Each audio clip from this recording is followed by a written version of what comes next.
Suppose करें आपने वही खाली भेज दिया, तो हम किस तरह पता लगाए भाई इसको कब आना है?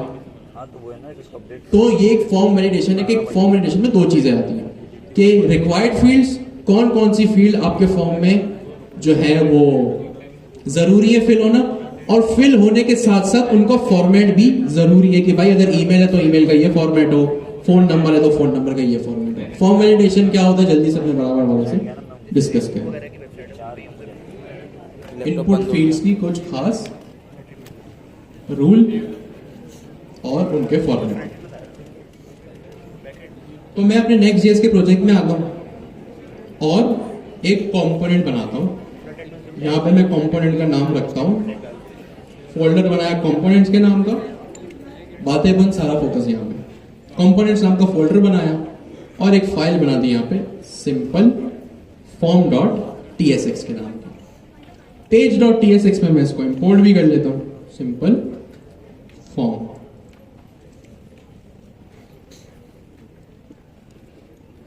यहां पे मैंने इसको वहां पे इसको मैं इंपोर्ट भी कर लेता हूं। मैंने लिखा इंपोर्ट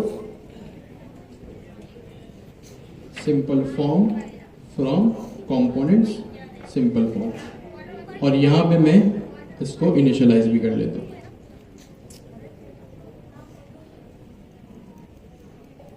शायद मैंने इसको लिंक सही नहीं दिया, कंपोनेंट स्लैश सिंपल। ठीक है, तो यहां पे अब मैं क्या करूंगा, एक फॉर्म बनाऊंगा। अब फॉर्म जीपीटी से बनवा लेते हैं, फिर वही बात एआई का यूज करें। मैंने कैसे यूज किया? नहीं, चैट जीपीटी, कोपायलट नहीं, चैट जीपीटी। ठीक है, मैंने इसको एक मैसेज दिया। जाहिर सी बात है चैट जीपीटी में आप आएंगे पहले अपना मसला बताएंगे ना, डॉक्टर के पास जाते हैं पहले अपना मसला बताते हैं। तो यहां पे मैंने इसको एक मसला बताया, देखिए मैंने क्या लिखा है, develop a simple form using Tailwind CSS. The form should have two fields with the name and email with a submit button.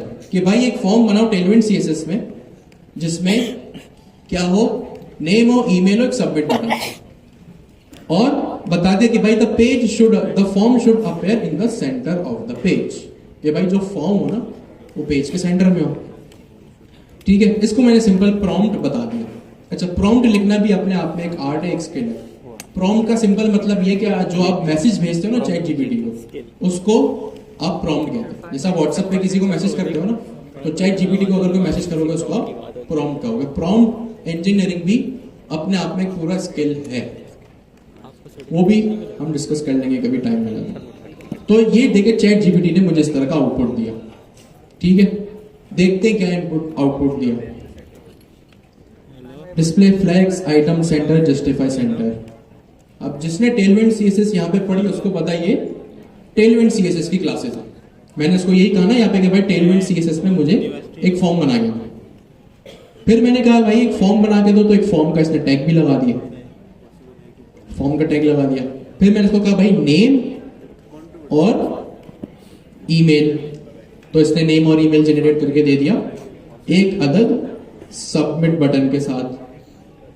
तो और मैंने कह दिया कि भाई पेज के सेंटर में आना। देखते पेज के सेंटर में आ रहा है कि नहीं। ठीक है, नहीं आ रहा होगा तो ये काम हम कर लेंगे, क्योंकि जीपीटी भी आपको, इसको मैंने पूरा कॉपी किया, यहां पे लाके पेस्ट कर दिया। थोड़ा मैं इसको जूम आउट कर देता हूं। ठीक है, ये पूरा कंपोनेंट जीपीटी से उठा के मैंने लगा दिया। ये इसको मैंने यहाँ पे रेंडर भी किया आप लोगों के सामने। देखते हैं कितना वैलिड आउटपुट आया।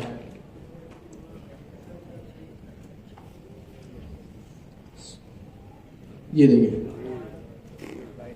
पेज के बीचों बीच इसने मुझे फॉर्म ला के दे दिया। ऑफ कोर्स इसने हर चीज वाइट है तो आप लोगों को नजर नहीं आ रहा होगा, नहीं फील्ड नजर आ रही होंगी, बट इसने एक बॉक्स वगैरह भी बना के दिया।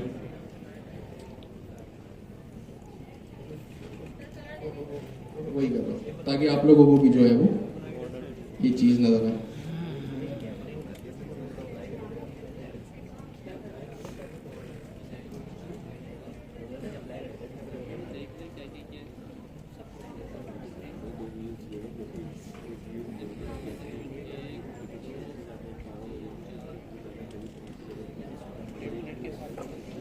ठीक है, इसने पेज के बीचों बीच मुझे एक फॉर्म लाके दे दिया, जो मैंने इसको कहा था वो उसने मुझे करके दे दिया।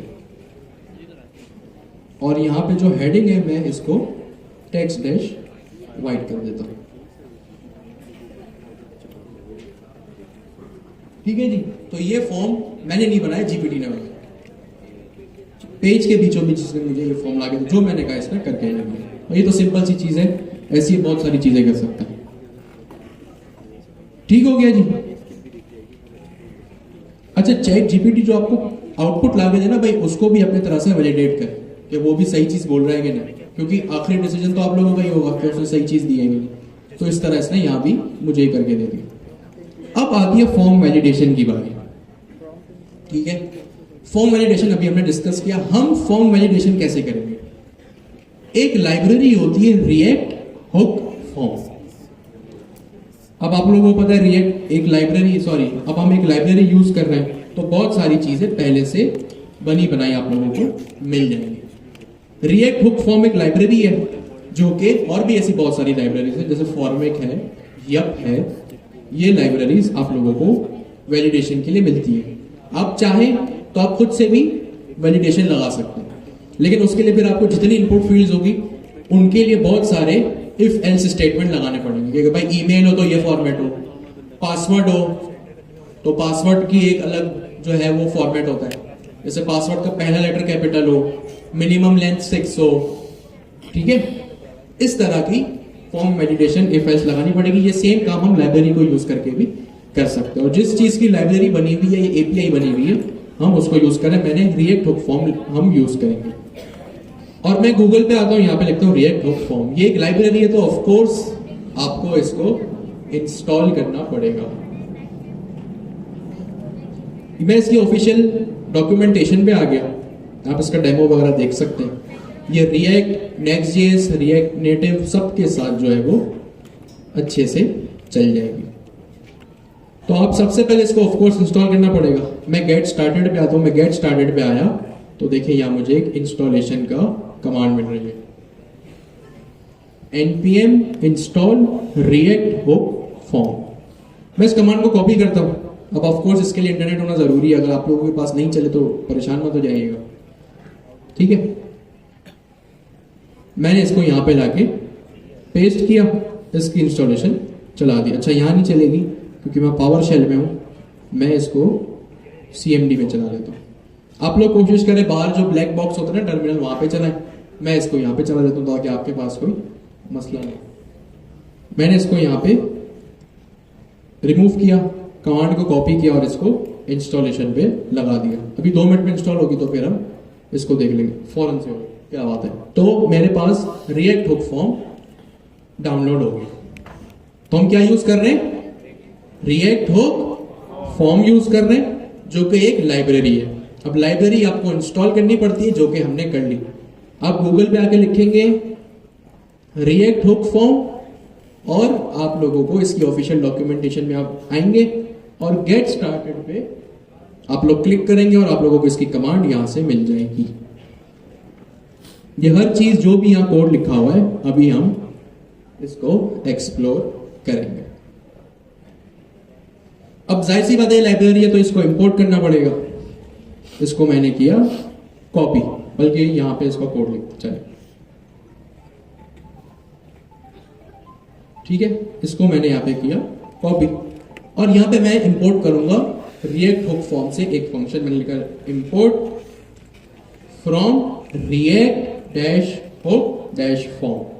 तो इस तरह से क्या हुआ, मेरे पास ये लाइब्रेरी इंस्टॉल हो गई, इंपोर्ट हो गई। अच्छा, इसको वेरीफाई करने के भी 2 तरीके हैं। एक तो आपके पास ये सक्सेस का मैसेज आ जाएगा, ठीक है, जो मेरे पास आ रहा है। अगर एक और तरीके का पैकेज जेसन में जाके भी इसको देख सकते हैं। पैकेज जेसन में डिपेंडेंसीज के एरे में आप आएंगे और यहां पे आपको देखेगा रिएक्ट हुक फॉर्म मेरे पास इंस्टॉल होगी। तो 2 तरीके हैं चीजों को वेरीफाई करने के लिए। ठीक है, ये दोनों हमने बता दिए। तो यहां पे मैंने इसको इस तरह इंपोर्ट कर लिया। अब रिएक्ट हुक फॉर्म में से रिएक्ट हुक फॉर्म को यूज करने में सबसे पहली चीज ये है कि आप इंपोर्ट करेंगे इसको, इसमें से इंपोर्ट करेंगे यूज फॉर्म को। देखिए कितनी सारी चीजें इसके पास बनी बनाई चीजें इसमें हमें दी हुई है। और अब हम इसको यूज कर रहे हैं, हम यूज करेंगे यूज फॉर्म को, सिंपल। इस तरह से हमने इसको इंपोर्ट कर लिया। अब मैं आऊंगा इसकी इनिशियलाइजेशन पे। इंपोर्ट कर लिया, अब अपने कंपोनेंट में इसको मैं इनिशियलाइज करूंगा। मैंने यहां पे लिखा const register is equals to use form. अब ये क्या किया है, यहां पे एक रजिस्टर का फंक्शन है जिसको मैंने इंपोर्ट किया है, और यूज फॉर्म जो अभी मैंने इंपोर्ट किया था ऊपर से, इसको यहां पे लाके इनिशियलाइज किया। ये वही काम है जो हम यूज राउटर के साथ भी कर रहे हैं। तो यहां पे मैंने सिंपल एक ये काम किया। अब आप लोगों के जहन में एक सवाल होगा कि भाई ये रजिस्टर में कर्ली ब्रैकेट्स क्यों लगाए? सही है, मैंने ये क्यों किया? अब सुनो, मैं इसको इस तरह भी कर सकता था, const ABC is equal to use form, लेकिन मैंने खास इसको इस तरह क्यों इंपोर्ट किया, अभी हम डिस्कस करते हैं। आप जब भी इस तरह की चीज देखें ना कि भाई कॉन्स्ट के टाइम पे ही या लेट के टाइम पे ही कर्ली ब्रैकेट्स लगे हुए हैं, तो आप समझ जाएं कि यहां पे डीस्ट्रक्चरिंग हो रही है। क्या हो रही है? डीस्ट्रक्चरिंग हो रही है। ये काम डीस्ट्रक्चरिंग वाला हम पहले भी कर चुके। सोचे हमने कब किया था? मैंने फर्स्ट क्वार्टर में नहीं, सेकंड में किया, अभी 4-5 क्लास पहले ही किया। अच्छा, जरूरी नहीं है ऑब्जेक्ट हो इस तरह का, ये ऑब्जेक्ट है ना, ये ऑब्जेक्ट डीस्ट्रक्चरिंग कहलाती है। एरे डीस्ट्रक्चरिंग भी होती है। एग्जैक्टली सोचे, 2 जवाब तो आ गए। हमने अभी 4-5 क्लास पहले ही किया।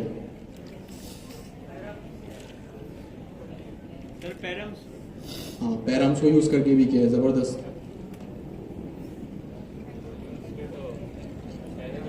हमने ये काम 2 दफा किया।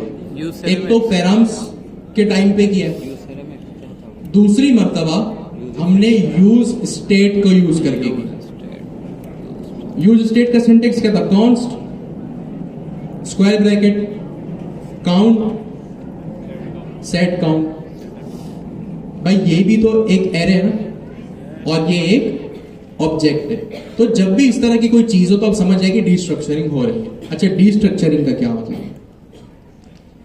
देखिए, कभी कभी क्या होता है कि अभी भी यही हो रहा है कि ये जो यूज फॉर्म का आपके पास फंक्शन है ना, इसमें बहुत सारी चीजें, ठीक है। अब होता क्या है कि कभी कभी आपको हर चीज की नीड नहीं होती।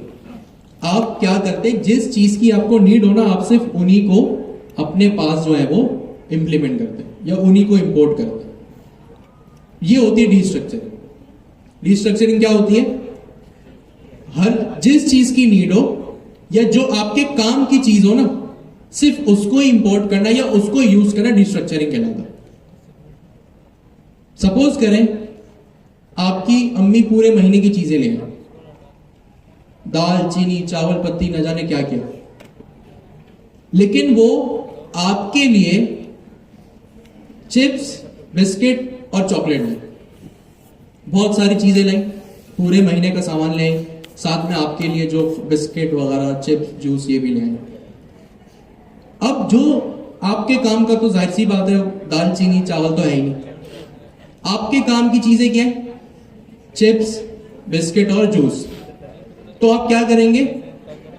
इतनी सारी चीजों में से आपके क्या काम की चीज थी? चिप्स, बिस्किट और जूस। तो बहुत सारी चीजों में से सिर्फ अपने काम की चीज निकालना डीस्ट्रक्चरिंग कहलाता है। सिंपल, सही है। दाल, चावल, चीनी, पत्ती का आपसे कोई लेना देना नहीं। हाँ, आप लोगों का तो है, मैं हमारी बात कर रहा हूं, ठीक है। बहुत सारी चीजों में से सिर्फ अपने काम की चीज निकालना डीस्ट्रक्चरिंग कहलाता है, सही है। तो यहां यूज फॉर्म में ना बहुत सारी चीजें थी, बहुत सारी। मेरे काम की सिर्फ रजिस्टर फंक्शन था, मैंने इसको मंगवा लिया, सिंपल। और इसमें क्या क्या है, जब जरूरत पड़ेगी तो यही कर लेंगे। और डीस्ट्रक्चरिंग अभी ऑब्जेक्ट डीस्ट्रक्चरिंग हो रही है, यूज स्टेट की तरह एरे डीस्ट्रक्चरिंग नहीं हो रही। ठीक है, तो ये सिंपल होता है डीस्ट्रक्चरिंग। अच्छा, अब मैं इसको यूज कैसे करूं? इसको मैंने इस तरह से इंपोर्ट कर दिया। अब मैं काम ये करूंगा, जिस इनपुट फील्ड में या जिस इनपुट फील्ड का मुझे ट्रैक रखना है ना, जिस इनपुट फील्ड का मुझे ट्रैक रखना है, उस पे जाके मैं ये रजिस्टर को अप्लाई करूंगा। हमने दो तरीके देखे, यूज स्टेट और यूज रेफ को इनपुट फील्ड के ट्रैक करने का। अब ये रजिस्टर फंक्शन क्या करेगा, खुद ब खुद उन चीजों को हैंडल करेगा। लाइब्रेरी का तो काम ही यही है ना, हमारी चीजों को आसान करना। अब रजिस्टर फंक्शन खुद ब खुद इन चीजों को हैंडल करेगा। तो मुझे क्या हैंडल करना है, कौन सी फील्ड हैंडल करनी है, नेम की। कौन सी फील्ड हैंडल करनी है, नेम की।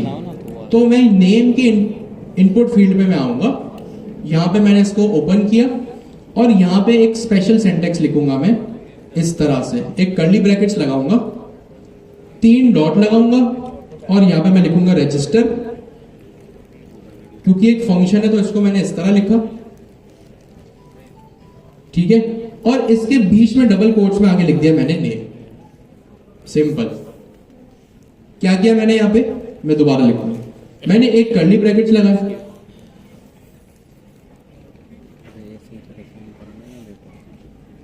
कर्ली ब्रैकेट्स,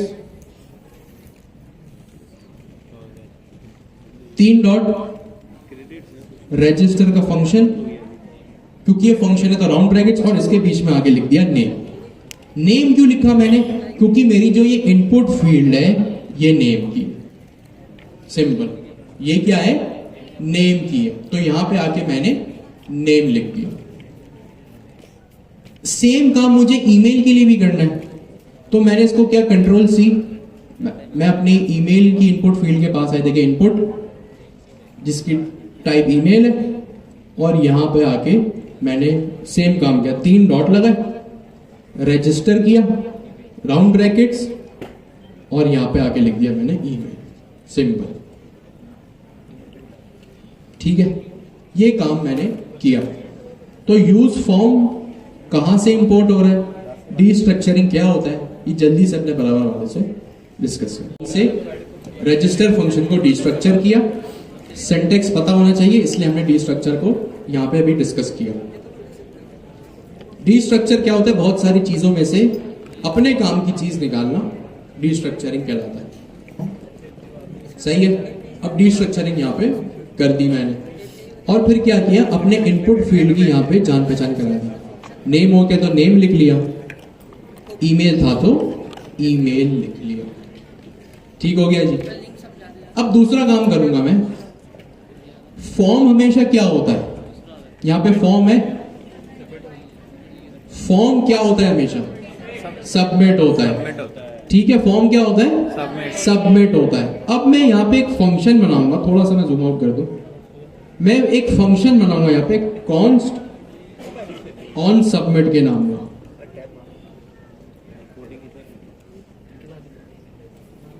ठीक है। यहां पे मैंने इसको ऑन सबमिट कर दिया। फॉर्म हमेशा होता है सबमिट, और यहां पे मेरा फॉर्म का टैग है। अब मैं इसको किस तरह सबमिट करूं, एक तो सबसे पहले इवेंट हैंडलर होता है मेरे पास ऑन सबमिट का, जो कि HTML का एक एट्रीब्यूट है। तो HTML का एट्रीब्यूट मुझे क्या दे रहा है, एक ऑन सबमिट का इवेंट हैंडलर दे रहा है। अब मैं सेकंड स्टेप क्या करूंगा, मेरे पास जहां से रजिस्टर फंक्शन रीस्ट्रक्चर हो रहा है या इंपोर्ट हो रहा है ना, मैं एक और चीज को डीस्ट्रक्चर करूंगा, कॉमा लगा के, कॉमा सेपरेटेड या वैल्यूज होती है, यहां पे मैंने लिख दिया हैंडल सबमिट। अब मैं क्या कर रहा हूं, यूज फॉर्म से, अब आपको डीस्ट्रक्चरिंग कहां से हो रही है, यूज फॉर्म से ही हो रही है। तो यूज फॉर्म में जो जो चीजें रखी हैं उनको मैं यहां पे इस तरह मंगवा रहा हूं। तो मैंने यहां यूज फॉर्म किया, यूज फॉर्म से अब मैं 2 चीजें मंगना है, एक रजिस्टर और एक हैंडल सबमिट। अब इस हैंडल सबमिट को नाम से ही पता चल रहा है, अब ये मेरा हैंडल सबमिट नहीं है जो मैं लास्ट क्लास में बना रहा था, ये यूज फॉर्म का, रिएक्ट हुक फॉर्म का हैंडल सबमिट है, ठीक है। अब इसको मैं कैसे इनिशियलाइज करूं, ऑन सबमिट का मैंने हैंडल यहां पे लगा दिया, ये HTML से आ रहा है, ये कहां से आ रहा है? HTML से। इस इवेंट हैंडलर के अंदर जो मैंने ऊपर हैंडल सबमिट इंपोर्ट किया है ना, यहां मैं इसको इस तरह लिखूंगा। अब क्योंकि ये भी एक फंक्शन है तो यहां राउंड ब्रैकेट्स आएंगे। अब जाहिर सी बात है राउंड ब्रैकेट्स आ रहे हैं, अभी भी एरर आ रहा है, तो इसका मतलब यहां पे एक मैसेज भी तो दे रहा है, expected 1 or 2 arguments but got 0। भाई ये कह रहे फंक्शन कॉल कर दिया बट जो डाटा मुझे चाहिए वो भी तो दो। अब मैं क्या करूंगा, जो हैंडल सबमिट अभी अभी मैंने बनाया ना, ऑन सबमिट, सॉरी, जो ऑन सबमिट अभी अभी मैंने बनाया उसको मैं यहां लाके पास कर दूंगा ऑन सबमिट, इस तरह एरर चला गया। तो अब क्या हो रहा है यहां पे, फॉर्म हमेशा सबमिट होता है तो ऑन सबमिट का इवेंट हैंडल लगा दिया मैंने, पहली चीज। दूसरी चीज, हैंडल सबमिट का मैंने इसको फंक्शन पास किया। क्या किया? हैंडल सबमिट का फंक्शन पास किया। कहां से पास किया? यूज फॉर्म से डीस्ट्रक्चर करके इसको पास किया। दो चीजें हो गई, ऑन सबमिट का इवेंट हैंडल लगाया और हैंडल सबमिट का इसको फंक्शन पास किया जो यूज फॉर्म से, लाइब्रेरी से आया। तीसरी चीज, जो मैंने ऑन सबमिट बनाया ना, मैं इसका नाम चेंज कर देता हूं कस्टम सबमिट, ताकि आप लोगों को कंफ्यूजन ना हो। पहली चीज HTML का एट्रीब्यूट लगाया। दूसरी चीज रिएक्ट हुक फॉर्म से लाइब्रेरी इंपोर्ट करके, लाइब्रेरी से जो फंक्शन इंपोर्ट किया वो लगाया, दूसरी चीज। तीसरी चीज, जो मेरा कस्टम फंक्शन था जो मैंने खुद बनाया था उसको मैं यहां पे पास कर दूं। ठीक है, अब हम फॉर्म किस तरह सबमिट कर रहे हैं जल्दी से अपने बराबर वाले से डिस्कस करें स्क्रीन से। अच्छा, एक चीज जो मैं मेंशन करना भूल गया वो ये था कि जब आप रिएक्ट हुक फॉर्म पे काम कर रहे हो ना, तो इसमें इवेंट हैंडलर्स हैं, तो ये यूज क्लाइंट होगा, ये क्लाइंट कंपोनेंट होगा, सर्वर कंपोनेंट नहीं होगा। ठीक हो गया जी। अब सिंपल मैं काम क्या करूंगा, अभी मुझे कुछ यहाँ पे काम नहीं करना, मैं सिंपल यहाँ पे console.log डाटा पास कर दूंगा और यहाँ पे जो मैंने फंक्शन बनाया कस्टम सबमिट का उसको मैं डाटा एनी कर दूंगा, ताकि जो भी डाटा हो सिंपल console.log पे हो जाए। रियल लाइफ सिनेरियो में क्या हो रहा होगा, यहाँ कोई डेटाबेस हो सकता है, यहाँ कोई एपीआई कॉल हो सकती है जो आपके यहाँ पे डाटा गेट के, जैसे हम लास्ट टाइम कर रहे थे। लास्ट टाइम हमने यही तो किया है, इस हैंडल सबमिट में हमारी पोस्ट की रिक्वेस्ट थी, फैच पोस्ट कर रहे थे, तो यहाँ पे ये भी हो सकता है, कोई डेटाबेस हो सकता है, कुछ भी हम यहाँ पे कर सकते हैं। अभी सिंपल के लिए हम यहाँ पे ये काम कर रहे हैं। तीसरी चीज मुझे अभी ये करना है कि मुझे इन दोनों फील्ड्स को रिक्वायर्ड बनाना है। क्या बनाना है? रिक्वायर्ड बनाना है। इसका मतलब रिक्वायर्ड का क्या मतलब है कि मैं यूजर को ये इंडिकेशन दूं कि भाई ये फील्ड्स हमेशा और हमेशा आपके पास, आपको हमेशा फिल करनी है, आप खाली फील्ड फिल नहीं कर सकते, इस फील्ड को खाली छोड़ के कभी भी डाटा अपना नहीं भेज सकते। तो अब मैं क्या करूं, यहाँ पे तीसरी चीज को इंपोर्ट करूंगा और उसको मैं इस तरह कर लेता हूं, थोड़ा स्पेस देके ताकि आप लोगों को नजर आए। यहाँ पे एक कॉमा लगा लेता हूं, देखिए किस तरह होगा। एक चीज और होती है मेरे पास, फॉर्म स्टेट। क्या होती है? फॉर्म स्टेट होती है। जैसे रजिस्टर और हैंडल सबमिट एक फंक्शन था, फॉर्म स्टेट नाम की चीज मेरे पास एक ऑब्जेक्ट होती है। क्या होती है? ऑब्जेक्ट होती है। ऑब्जेक्ट के लिए मैं लगाऊंगा इस तरह से कर्ली ब्रैकेट्स और इसके अंदर मेरे पास एक चीज होगी एरर्स नाम की। ठीक है, इस तरह मैंने एरर्स को अपने इंपोर्ट किया। कैसे इंपोर्ट किया?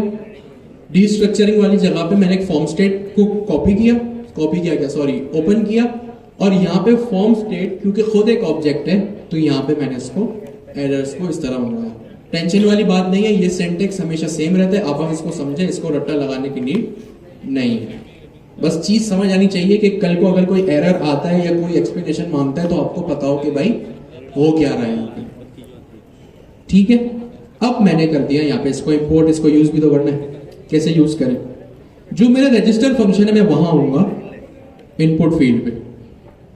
ठीक है, जहां नेम का कॉलम खत्म हो रहा है ना, नेम का डबल कोट जो खत्म हो रहा है वहां एक कॉमा लगाऊंगा, वहां एक ऑब्जेक्ट ओपन करूंगा और यहां पे रिक्वायर्ड लिख दूंगा, रिक्वायर्ड कॉलन ट्रू, कि जी हां आप एक रिक्वायर्ड फील्ड हो, यहां मैं इसको खाली नहीं भेज सकता। बस सिर्फ इतना सा काम करने से क्या किया मैंने, ऊपर उससे रिक्वायर्ड को सॉरी रिएक्ट हुक फॉर्म में एरर लगाए, अच्छा वो एक अलग चीज है।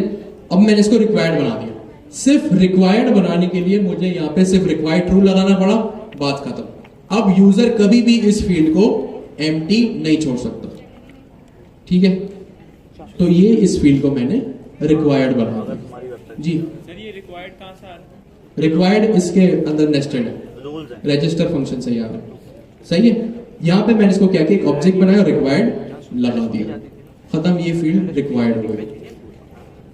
रिक्वायर्ड इज नॉट डिफाइंड, ठीक है, बीच में रह गया होगा वो कहीं से। तो ये एक फॉर्म है। अब नोट करें, इस फॉर्म को मैंने रिफ्रेश किया, जैसे ही मैं इसको सबमिट करूंगा ना, अभी कुछ सिर्फ एक चीज होगी, इस फॉर्म को जैसे ही मैंने सबमिट किया तो देखिए वो नेम की जो फील्ड थी वो हाईलाइट हो गई।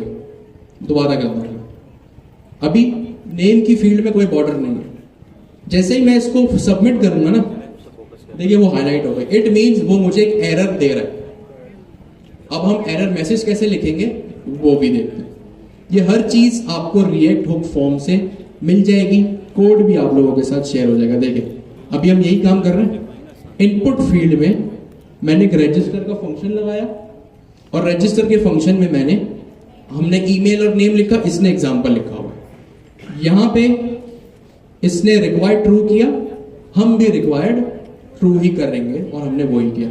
अब देखें इसने किस तरह से इस एरर मैसेज को लिखा हुआ है, हम भी इसको लिखते हैं। अब कैसे लिखें, मैं इनपुट फील्ड जहां मेरी क्लोज हो रही है ना वहां पे आऊंगा, सॉरी यहां पे मैं आ गया।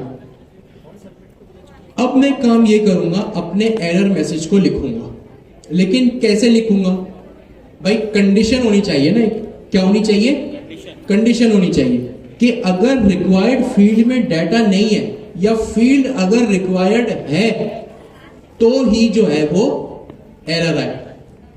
भाई मैं सिंपली यहां लिख दूं class name text dash right dash 600 पहले तो करा था मैंने, फॉन्ट डैशबोर्ड, या मैंने लिख दिया डाउनलोड कर ले, ईमेल इज रिक्वायर्ड। अब ये मैसेज तो यहां आ जाएगा,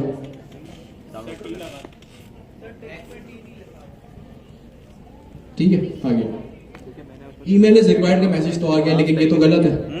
ठीक है मैसेज आया, लेकिन मैसेज कब आना चाहिए, जब फील्ड खाली हो। अभी तो यूजर ने फॉर्म फिलिंग नहीं किया ना, इसके लिए मुझे एक कंडीशन लगानी पड़ेगी। वो क्या लगानी पड़ेगी कि मैं यहाँ पे कर्ली ब्रैकेट्स ओपन करूंगा, स्पेस वाला यूआरएल, कर्ली ब्रैकेट्स मैंने ओपन किए और यहाँ पे मैंने लिखा कि एरर डॉट ईमेल। ये क्यों लिखा भाई मैंने, ये एरर क्यों लिखा, ये वही एरर है भाई जो अभी मैंने यहाँ से इंपोर्ट किया। ठीक है, मैं एक काम करता हूँ, इसकी आपको विजुअल करके भी दिखाता हूँ। console.log में मैंने यहाँ पे लिख दिया एरर्स, ठीक है, एरर्स मैंने लिख दिया कि भाई अगर कोई एरर हो तो console.log में आ जाए। अब मैं क्या करता हूं, यहां पे आया, इसको थोड़ा सा जूम आउट करता हूं और यहां पे मैंने इसको इंस्पेक्ट किया, यहां पे console.log आ गया। ठीक है, फॉर्म को मैंने सबमिट किया तो देखिए वहां पे एक ऑब्जेक्ट आ गया, इसको मैं रिमूव करता हूं, सब वहां देखिए फॉर्म खाली है, फॉर्म को फिल सबमिट किया बगैर किसी वैल्यू के, तो देखिए यहाँ एरर आ गया। सही है, अब मैंने इसको एक्सपेंड किया तो देखिए एक ऑब्जेक्ट दे रहा है, एरर का ऑब्जेक्ट, जिसकी वैल्यू क्या है, नेम है। वैल्यू क्या है, नेम है। नेम क्यों, क्योंकि मैंने नेम को खाली छोड़ा। मैं ईमेल को खाली छोड़ता तो ईमेल आता। यहां पे क्या दिख रहा है, ये टाइप भाई नेम है, नेम में एक टाइप है तो उसको टाइप रिक्वायर्ड है, जो अभी हमने रिक्वायर्ड ट्रू किया, ये वही चीज है। अब मैं इसको कैसे लिखूं कि भाई अगर error dot email and error dot email dot type अगर रिक्वायर्ड है तो ये मैसेज दिखाना। अच्छा ये सिंटेक्स क्या है भाई, इस सिंटेक्स को कहते हैं टर्नरी ऑपरेटर्स। क्या कहते हैं, टर्नरी ऑपरेटर्स। जैसे आप इफ एल्स लगाते हैं ना, या एल्स इफ लगाते हैं, इफ एल्स आप लोगों को पता है कंडीशन मेकिंग। अब इफ एल्स को लिखने का एक और तरीका है जो है टर्नरी ऑपरेटर्स। इफ एल्स का मतलब, और उसमें दो चीजें होती है, एक एंड ऑपरेटर और एक और ऑपरेटर। एंड ऑपरेटर का मतलब सारी कंडीशंस ट्रू होना जरूरी है। यहां पे यही हो रहा है कि हाँ ईमेल में एरर भी है, ईमेल की जो टाइप है वो रिक्वायर्ड भी है। तो जब ये दोनों चीजें ट्रू होंगी उसी वक्त यहां पे एक मैसेज शो होगा ईमेल इज रिक्वायर्ड। सही है।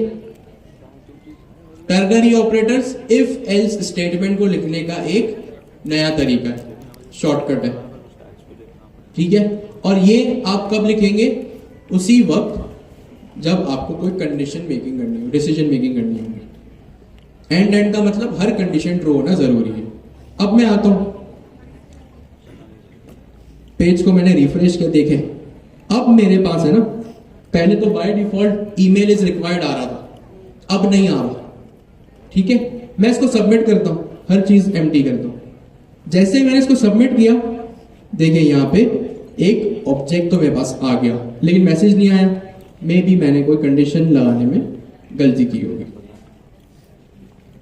एरर डॉट ईमेल, ओ नेम है यहाँ पे, सॉरी यहाँ तो नेम है, यहाँ मैंने नेम कर दिया, इसको नेम कर दिया। ठीक है। तो ये गलती थी। वही मतलब है कि भाई अगर नेम की फील्ड में एरर हो और टाइप रिक्वायर्ड हो तो ही ये फील्ड शो करे। मैं ब्राउजर पे आया, रिफ्रेश किया, देखिए अभी सब कुछ खाली है, कोई कहीं कुछ भी नहीं है। जैसे मैंने फॉर्म सबमिट किया, देखिए सबमिट करने के बाद अब मुझे एरर आ रहा है, जो कि मेरी रियल वर्ल्ड की एग्जांपल भी होती है, रियल वर्ल्ड सिनेरियो होता है कि भाई जब फॉर्म फिल करो तो ही जो है वो आपका एरर शो होगा।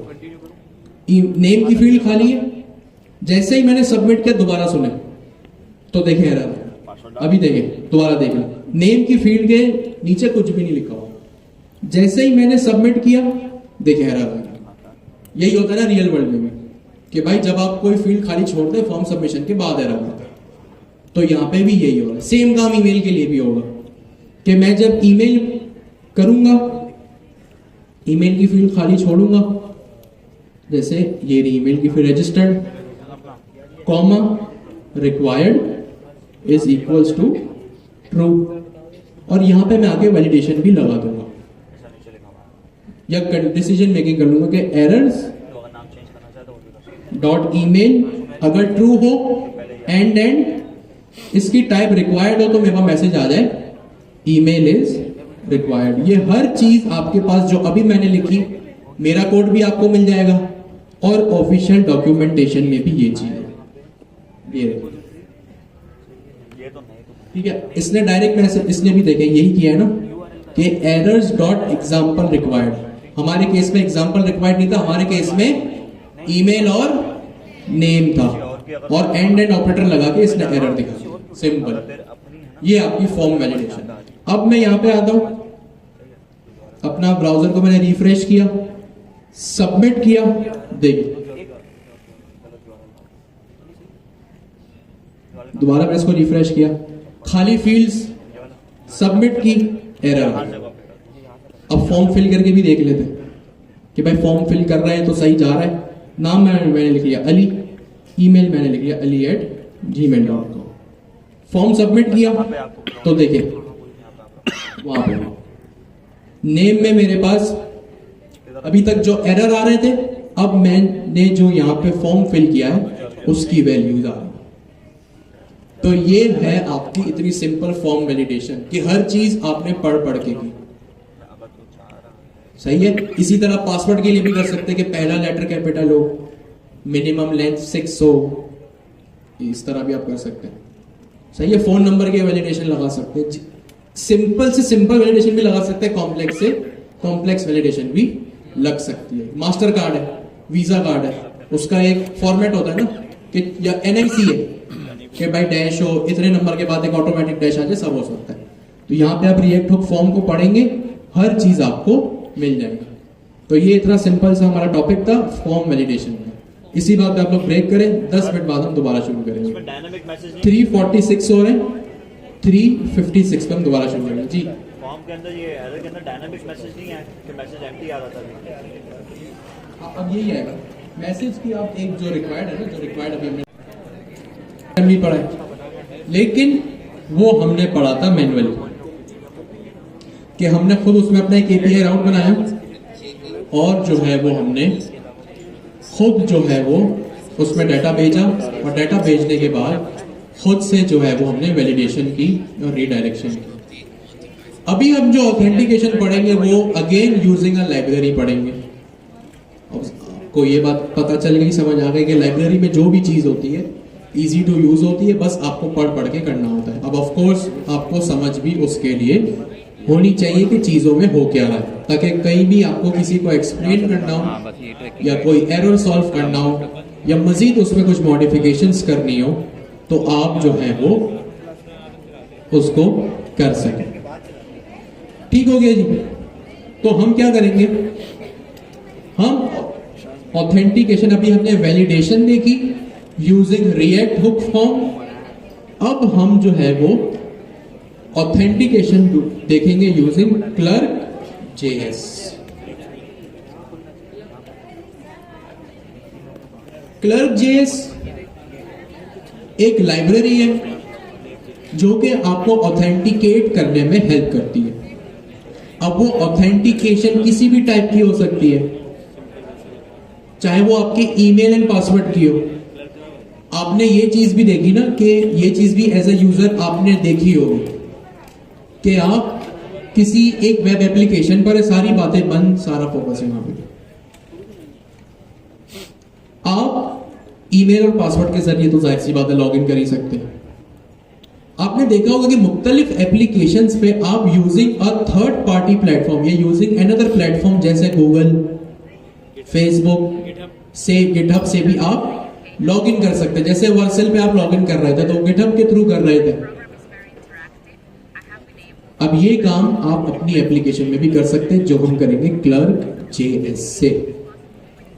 अब क्लर्क जेएस एक लाइब्रेरी है, आप गूगल पे आगे लिखेंगे क्लर्क जेएस। जो सबसे पहली आपको लाइब्रेरी मिलेगी, अच्छा बहुत सारी लाइब्रेरीज होती है ऑथेंटिकेशन के लिए, जिसमें से क्लर्क एक है, एक होती है नेक्स्ट ऑथ। आप फायरबेस से भी ऑथेंटिकेशन कर सकते हैं। ठीक है, तो मुख्तलिफ चीजें आपके पास ऑथेंटिकेशन मेरा मैसेज अपनी एप्लीकेशन में कंट्रोल करने में। मैसेज पे अभी नहीं देखना, एक्स्ट्रास नहीं देखना, ऑर्डर में आ रहा है ना। तो मैं यहाँ पे आया और मैं सबसे पहले करूंगा लॉगिन। अच्छा, मैं इसमें ऑलरेडी लॉगिन हूं। आपके पास यहाँ कॉर्नर में लॉगिन का बटन आ रहा होगा, अब आप उसको सिंपली लॉगिन कर लीजिए। ठीक है, हम ऑफ कोर्स इस वक्त कहां पर है, नेक्स्ट जेएस की एक एप्लीकेशन में। तो मैं यहाँ पे डैशबोर्ड में आऊंगा। जब मैं लॉगिन हो जाऊंगा ना भाई, तो मेरे पास एक डैशबोर्ड होगा। अब आपके सामने यहाँ पे बहुत सारे जो है वो ऑप्शंस होंगे। पार्सल की डिटेल यहाँ पे आ रही है, नहीं चाहिए अभी। रिटर्न एड्रेस कुछ आए तो वो यहाँ पर आ जाए, ये अभी नहीं चाहिए। अच्छा, ये आ गया रेट्स, अभी आ रहा है मल्टीपल रेट्स, किस पे भेजना है। ठीक है, अगर आप जो है वो ये वाली यूज़ करते हो तो ये